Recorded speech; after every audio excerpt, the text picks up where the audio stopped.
আজ 31 মে যে প্রকাশ্যে যারা শহরে ধূমপান করছেন তাদের বিরুদ্ধে আমরা একটা অভিযানে নেমেছি। পাশাপাশি সাধারণ মানুষকে সচেতন করা হচ্ছে যে ধূমপান বর্জন করুন, নিজের স্বাস্থ্য রক্ষা করুন। ধূমপান হচ্ছে ক্যান্সারের অন্যতম প্রধান কারণ।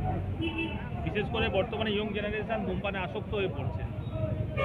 এই কারণেই আজকে অভিযান করে আমরা কিছু মানুষকে মানিটারি একটা ফাইন করছি 150 টাকা। পাশাপাশি সমস্ত মানুষকে কোচবিহার জেলা পুলিশের পক্ষ থেকে বার্তা দেওয়া হচ্ছে যে ধূমপান বর্জন করুন, সেটা প্রকাশ্যে হোক আর বাড়িতেই হোক। আমরা প্রায় 25 জনকে এখনো পর্যন্ত এই অঞ্চলে ফাইন করেছি। লক্ষ্যমাত্রা সারা জেলা জুড়ে এই বিভিন্ন বড় শহরগুলোতে এই অভিযান চলছে। আমাদের এই অভিযান চলতে থাকবে ততক্ষণ আমরা আমাদের যে আমরা স্যাটিসফাইড হচ্ছি যে আমরা মানুষকে, অধিকাংশ মানুষকে আমরা সচেতন করতে পেরেছি।